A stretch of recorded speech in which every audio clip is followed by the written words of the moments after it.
Ladies and gentlemen, welcome to the next episode of the True Potential Team podcast.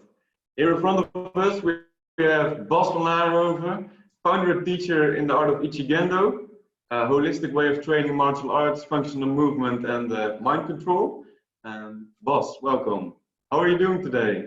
Thank you, Kees. Yeah, I'm doing quite well actually. It's beautiful weather outside and we don't have much to do at the moment, so it's easy going right now. Yeah? Good to Yeah. hear. So, we're currently in this corona crisis thing, lockdown. It's been going on for a couple of weeks now. How are you dealing with it? Like with your kids? Did you have to change anything on work? Yeah, we had to change quite a lot, and I kind of like this period because it's difficult. It makes you it gives you the need to adapt. So and a few things I've learned I want to keep doing also after this is all done. For instance, now we are working from home, so I'm in the IT field, and I have a small apartment. I have two small children running around half the week. I have my training going on. I have my students sitting at home. So, and all these things are normally combined in the big world, and now they're all combined in my little apartment. So that's a little shift of focus. But it's kind of a cool shift of focus because I need to set really clearly, you can say time boxes. So when is it children time? When is it relaxing time? When is it homekeeping time? When is it working time? And that's also quite interesting regarding boundaries, because at the office I have to tell them 2 days a week my children are at home, so I cannot work. Exactly. And that's, I can work. I made a small adjustments. I came to the realization that I can pick up the phone, I can answer questions, I can guide people into doing stuff, but I cannot sit and focus when two little children are fighting in the background. So that's not okay. So I take my focus time when they're at their mom's or when they are asleep, and I take my running around and calling time when they're at home, because that's what I do when they're here. Yeah. Sounds like a really efficient routine indeed, or a way of adapting yourself to the crisis. Thanks. Yeah. So I already gave a really short description of what Ichigendo means, or what it is, and what it isn't. Maybe you can elaborate on it and maybe tell us where did it came from, why. Okay, cool. Well, then I think let's start with the beginning. That's always a good place to start. Because I've been training martial arts since I was about 6 years old. I started doing judo with Jan de Rooij in Goorlen. Then after that I started training karate when I was about 8. Then I started doing classical jiu-jitsu. I made a side trip to Aikido. From Aikido I went to Nimpo, Genbukan Nimpo. It's a ninjutsu style, but don't have anybody hear me said that, because the Nimpo people will get angry at me. After Nimpo, I transferred back to Aikido, and in the meanwhile, I did some Eskrima and Jeet Kune Do work with Marcel van Dongen. So for the listeners that are not into martial arts, those are a lot of terms, but they're all different ways people are fighting for fun. That's the best way you can see it. So when I stopped my Aikido career, I wanted to do something different, and I was talking with a few friends of mine who were also long-term martial artists, and but we all had different backgrounds. So my main background was Japanese arts, Roy's background was Chinese arts. Then we had a few friends that were into the fighting systems like cage fighting, MMA. and we wanted to train together. So the discussion was, what are we going to do? Which of the styles is going to win? And then I came up with the idea. Together we had about. Oh, sorry, my chameleon is going to sleep now. But together we had the idea that we had about 100 to 150 years combined martial arts experience. So we said, well, that would be enough to start your own dojo. Now we started the dojo and we started figuring out techniques that we could do. And as time went along, this was in about 2012, I think, 2011, 2012. 1912, sorry, it's not in the future. And what the progression of things was that I started to write most of the training material. Mm-hmm. And after a while, I started to write all the training material. And I asked my friends if it was okay if I kept doing this and if I would turn it into my own dojo. Now, as it was said, it was done. So Ichigendo became my dojo. It had a different name then. It was My Martial Arts Initiative. But I started talking to an old sensei of mine, Fumio sensei from Japan. And I started talking about the concept that in Chinese arts, a punch is a punch. In Japanese arts, a punch is a punch. In boxing, a punch is a punch. The concept of a punch is quite brutal and simply, you put your fist with force to the body of the opponent. Mm-hmm. So the concept is the same everywhere. The only difference is the angles, the pronunciation, the styles. And me and my friends and Fumio Sensei, we started talking. Wouldn't it be great if we could combine these martial arts into just one thing? And it doesn't matter if you practice a boxing jab or you practice a karate ski, a punch is a punch. So we started dissecting martial arts and we came to realize that there are three ways of practicing martial arts that are done in, I think there are three ways in the world. They're not separated, they're really mixed. You have, it's all fighting for recreation. So we're all fighting for fun. Only some people are fighting for self-defense. To protect yourself, you don't want to get beat up and you try to practice realistic scenarios. Mm-hmm. That's one way. The other way is for sport. You try to get in better physical shape, win contests, the same as any other sport like soccer or chess. Give it a name. And you have practice for the art, just pure for self-expression. And in that way, it's no different than dancing or painting or whatever other kind of art you want to pursue. The problem started occurring when people that trained in art started proclaiming they did street self-defense, and or when people trained a sport and said it was a self-defense system. So then everybody started bashing, and recently I wrote a post on Facebook to explain, in my opinion, the three different types of training. And it was cool because people from all three types of sport came together. Yeah, exactly this, exactly this. So the discussion between an MMA fighter and an Aikido practitioner, where MMA is a ring sport, quite brutal and effective. And Aikido is more of an art form. And the MMA fighter will always say, Aikido doesn't work.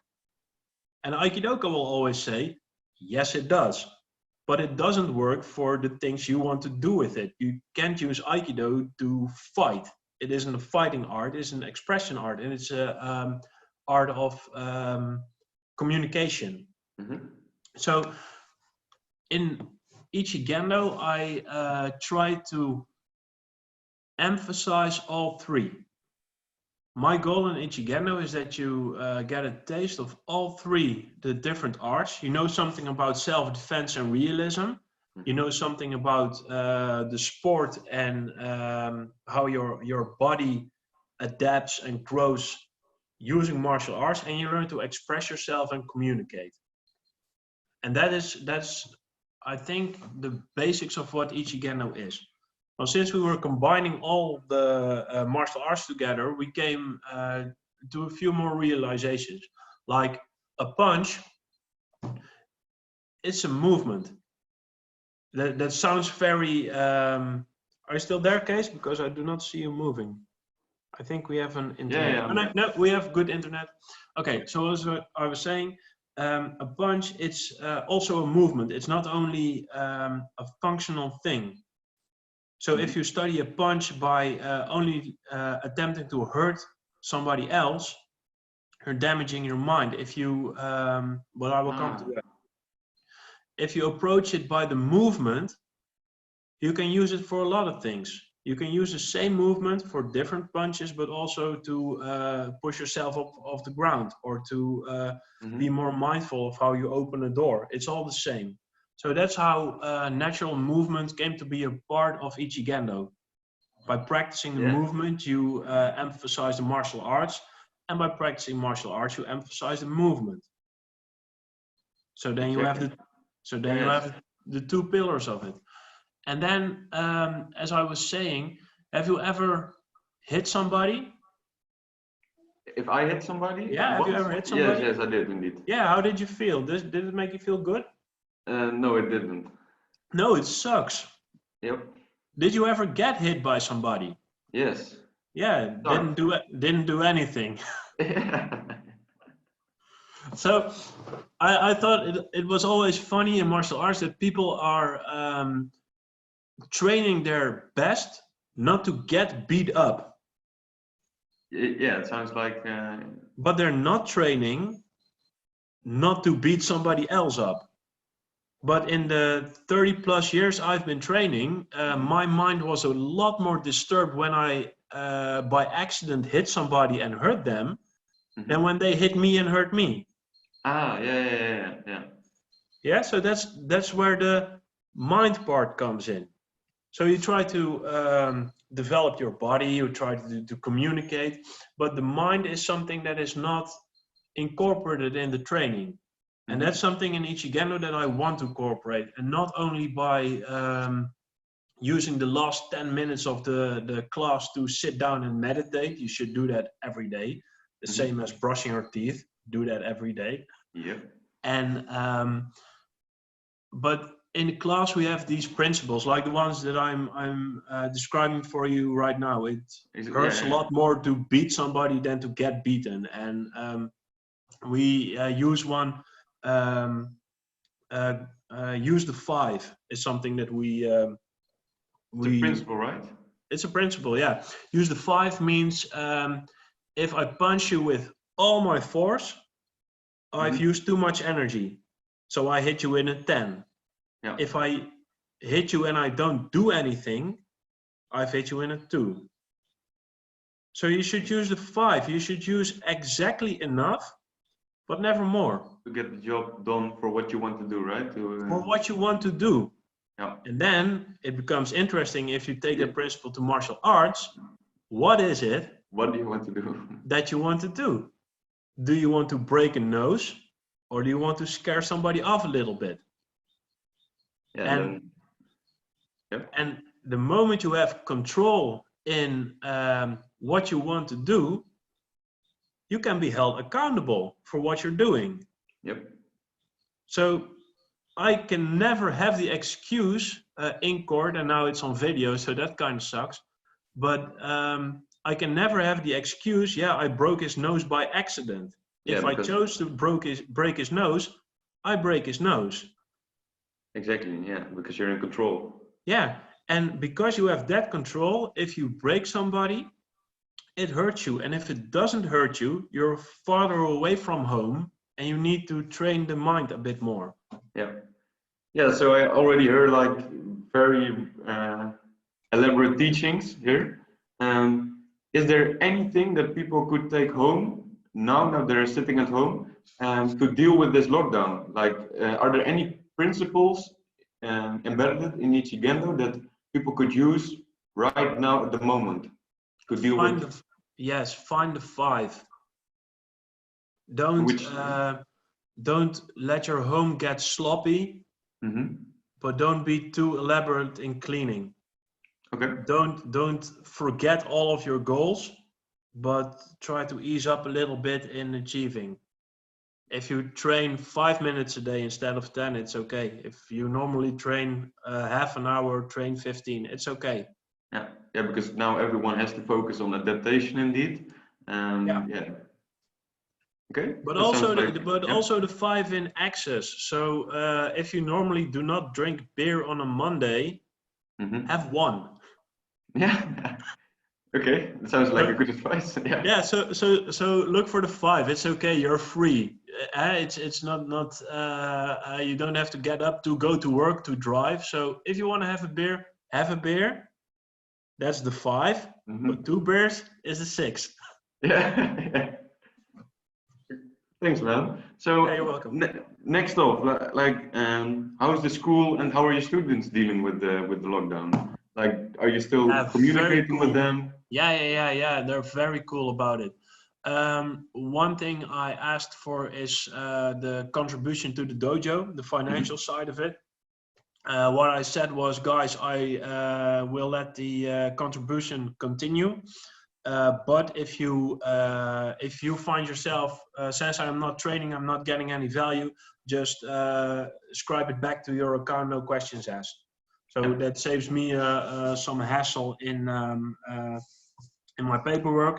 It will keep the dojo open when we get back, so in existence. And my students are very cool. Everybody is still paying their contribution. Everybody is asking questions. We're training. People are sharing their martial arts stuff. So that's awesome. That's very cool. Great. Yeah. So say that this lockdown will end someday. Where do you see your training or Ichigendo in like next year from now? Or where do you see it going? Like, is there any goal or do you have any projects or plans with your own training or with the training of the school? No, only small adjustments. Yeah. I would like to host some seminars. I would like to fly to America to meet one of my teachers. Things like that. But they're just on the path. So Yeah. it's not that I set a goal from next year I want to be here, Yeah. but I have a practice in that. Whenever I go to a restaurant, I typically I do not look at the menu. I just ask the waiter, what does the chef like to make? And she doesn't know because she has never been asked that question. And then I said, okay, go ask the chef what he likes to make, and I'll have that. Okay. And I think that's a lesson in a few things. One of the things is do not try to control everything. Most of the time I do this, people will ask me, aren't you afraid you will get ripped off? They will give you the most expensive thing on the menu. No. That's the fear side of it. So that's ignore that. It will come in your path, and if you don't like it, you don't like it, but the chef likes to make it, so yeah, it's fine. The other thing is, in Ichigendo we have a principle, be the rock in the river but not the dam. Okay. Tell me about So it. yeah, you should allow the river to flow around you, and if the current is strong enough, flow with it until it's not okay, then you stop, but you let the river flow. Don't be the dam to block the river. And one of the problems I have found with goal setting is that then you become the dam. Yeah. If you So set yeah. if you set a goal, this is the little spiritual Yeah. Let's go into it. side of No me. problem. So No problem. if I tell the universe where to go, it will go there, but maybe it had something a lot cooler in store for you than what you can think of. Yeah. That's because you're maybe limited by your own. Yeah. Ah. So if I say now, if I had said, okay, I want Ichigendo to grow to 500 students, which I want, so if you want to come train, then you're welcome. But say that I said it as that is my goal, and I would have devoted all the time required for that. So what would you start doing? You would start setting marketing campaigns and talking about getting more students and blah blah blah. Get a specific dojo. No. But yesterday or a few days ago, Bran came to me, my little boy, with his tooth out. Yeah. And he looked like Toothless from How to Catch a Dragon. Yeah. Okay. Those are the things you will miss if you focus too much on your goal. So if you set a goal, take it as a 5, not as a 10. Ooh, okay. Yep, really intertwining here again. Nice. Okay, that's really good advice. Thank you. Yeah. Now let's shift the focus from the future. We just talked about the goal setting and what your perspective is on that, to a little bit more of the past. I remember you took a huge career shift a couple of years back from being a social worker to becoming a developer. What made you go down this route, and what happened there? Like, was it again like you didn't set the goal to become a developer, right? No, not at all, not at all. I believe in getting good in things by playing. So no, this was actually quite by accident, and exactly what I was telling you about, be the rock in the river but not the dam.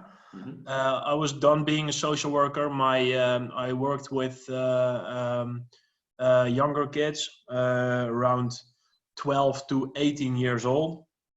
So when I hit my 30th birthday, I became, instead of the cool older nephew or brother that could guide them, I became the second nagging father that said you shouldn't do drugs. So yeah, that's just how things go. So so my expiration date was over. So I wanted to do something else, and a friend of mine said, yeah, you should go into IT, you have the brain for it. I didn't know, so I went to Baren, to KZA, and I called them. I said, can I come drink a cup of coffee? They said, sure, but they took it as a job application.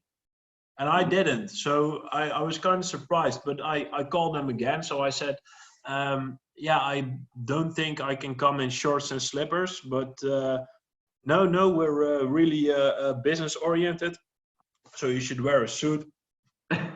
Yeah, I didn't have one, so I bought a suit and I went there to drink coffee. Then they said that I had an, how do you call it, an adaptation test or something. Something I had to do math, and something with intelligence or yeah, something like that. I had to do math, and I hadn't done math in years, so that was fun. But it was logical, so I passed, and they said not too many people pass, so yeah, that was a little ego boost for me. And then they offered me a job. They said, yeah, we can teach you how to test, but we cannot teach you how to think, and you know how to think, so yeah, can you come work? But it was too far away because I have 2 small children, and I don't want to drive to Baren every day. So they said, well, we maybe have a company in Den Bosch that would like to hire you. So I'll throw out a few lines, and if you get a call, you get a call, and if you don't, you don't. So I didn't expect a call or anything. So the next day when I get home, I got a call from Den Bosch. Hey, boss, we want to hire you as a software tester. I said, oh, cool. I know it went different. They called me and they said, we want to offer you a job. I said, oh, cool, and where do I have to be? And I hung up the phone, and I thought I forgot to ask something, but I didn't know what. And then I remembered, oh yeah, so I called them back. I said, what was the job again? Because she didn't tell me. And they said, we want you to be a software tester. I said, yes, that's the one I wanted. So that was cool. So I went there, and I sat with my boss, and he asked me, do you know SQL? I said, no, I don't. SQL is a scripting language. I said, but I'll learn. He said, that's quite confident of you. I said, yeah, but you're going to pay me for 40 hours a week to be good at something. So if it's SQL or Chinese or playing the violin, Exactly. I don't care. I'll pick it up, and because I'm new at it, I will be twice as good every other day for a month. Yeah. So yeah, that was cool. And now I am. This is my 4th year as a software developer, and now I'm kind of fluent in a few languages. I write my own testing programs, and Ah, I think it's a lot of fun. So that's I'm always learning. great. So, no aspirations from there, or other things you want to learn, or Yeah, I would like to learn, but they're not aspirations as such. They're more interests. yeah. So I'm interested now in Cypress.io. It's testing language in Node.js Mm-hmm. and JavaScript, and I would like to learn NLP, and I would like to learn uh, rapid software testing by James Bach, and I would like to learn to play the piano and guitar, and I would like to learn how to sing, and I would like to start drawing again, and I would like to learn how to build websites. And I'm also studying KSK martial arts at the moment. It's awesome, like because it's kind of the condensed version of what I had imagined with Ichigendo, so that's cool. Mhm. But none are. I don't have any goals, because if Okay, I yeah. say I want to be able to play the piano by March 22nd, um, Mm-hmm. 2021, then my mind freezes up, and I cannot do it anymore because it becomes a chore, Yep. and then I won't do it. If I'm going to play a bit on the piano, then I'll grow faster. It sounds like you're applying one or two principles from, like I don't know if you want to call it Ichigendo, and you're applying them to all these different learning environments. Yeah. Because it's the 3 principles I talked about in the beginning: a sport, an art, and Yeah. a way of self-protection. Uh-huh. If you enlarge the self-protection part, it also becomes a bit of a sport, but it is also meditation and the being more healthy, and because you can protect yourself from being punched in the face by 5 angry dudes in an alley. But if you Mm-hmm. smoke 3 packs of cigarettes a day, I think we know what the biggest damage will do. Yep. So that's the self-defense part. The expression part is the drawing, the piano. It's really one-on-one on how you approach it. Mm-hmm.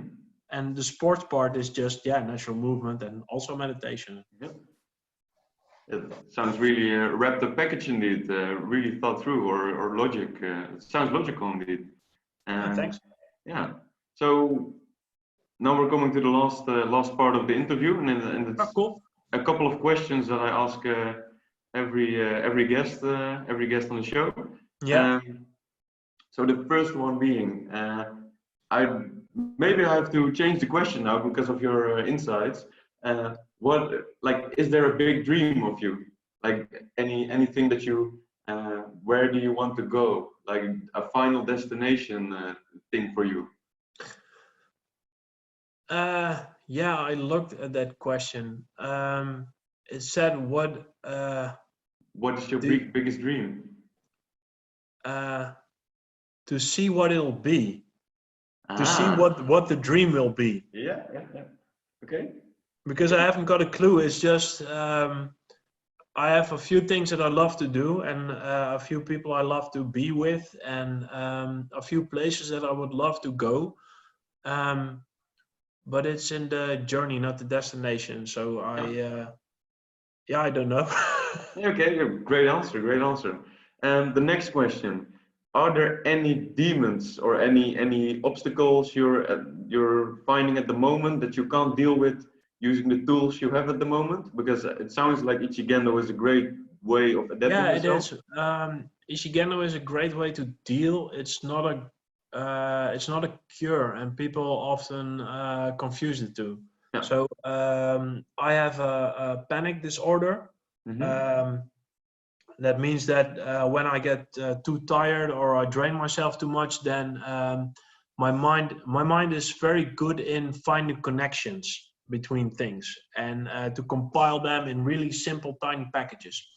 When I get too tired, my mind will try to compile the world. So that's a lot of data, and then I get panic attacks. So then I get shakings, and my mind doesn't work anymore, and it's quite scary. And that is one of the obstacles, but it's not that it's not something that I want to destroy or terminate. Okay. Because an obstacle is something that you want to destroy. If you stand in my way, but that's not the way I want to deal with this, because I think I have this for a reason, and it will only give me better insights on how I work. If I didn't have this panic disorder, I wouldn't have learned about my own energy management. I wouldn't have learned what it is that my mind is doing when it's at peace, and I would not know what my mind is doing when it's not at peace. And sometimes I have these small moments when I'm in the middle of a panic attack that I can see my brain having the panic attack, and those are not fun. Those are not like the Zen moments you see in movies, like, oh, now I'm all enlightened, blah, blah, blah. No, they suck, but they're really, really enlightening. They're good teachers. So are they obstacles? Yeah. Would I like to live without them? Yeah, it would be way more comfortable. Am I going to live without them? Probably no. And would I trade them in for something else? No, because they're part of me. So you're just integrating them indeed and learning from them. yeah. Cool. Next question. Would you, and if so, what would the advice be to a younger version of yourself? Like, say, when you were in your 20s. Would you give the younger version? I was thinking about 12 or 5 or something. No. The younger version when you were in your 20s. I don't want to say that on camera. Don't smoke so much weed would be one. Okay. Yeah, maybe no. Maybe it was okay, because you can connect the previous question. Now I'm going to ask you a question back. Yes, let's do it. Give yourself that advice and change. Okay, go back to your 20s or something. Or for you, you're in your 20s. Yeah. Say 17, 18 years old. Yeah. And take one thing you really, really regret. And now wipe that. Do not do that thing. Yeah. And what would the next day look like? I think the next day would be like you wouldn't have, if I may connect it to the previous question, you wouldn't have the insights, and you wouldn't exactly. Have the growth. Yeah. Exactly. So would it be better if you changed one thing? Yeah, you don't know, because the marble would come out of another path in the little marble course. Yeah. So you don't know if it would hurt more if you changed it. So if I would see myself as a 20-year-old, I would trip myself just to have fun. That's also advice. Like continue what you're doing. Yeah, but just continue what you're doing. Make the mistakes that you make, and don't flee from the pain. It's part of you. Yeah. Sounds like peaceful advice indeed. No, it's not peaceful. It sucks. Yeah. Okay, so is there anything else that you want to share with the world, share with the viewer? Maybe something of advice, or something you're coming up that you want to share that people need to look at? Anything? No, just be safe. Be safe. Be kind to each other, and take the 5. I think that's the most important. Especially when you're locked up in your house with multiple people. normally you get to switch between environments, and now you don't. So keep that in mind, that the person that is also in the room with you is also not changing from environments, and is also locked up in a room with you. Yeah. So be kind to each other. Take the 5 and yeah, just be safe. That's the biggest thing. Thanks. Thank you. You're welcome. Yeah, it was a great interview with great insights. Thanks, man. Great teachings, and yeah, an overall big thank you for being my guest, for allowing you're me more to than interview welcome. you. Thank you And for having me. I hope to see you in the future. Yeah, maybe we can do another interview. Yeah, sure thing. Yeah. Thanks, and I will. Yeah, we will see you soon then. Okay, thank you, Kees. Goodbye. Bye-bye.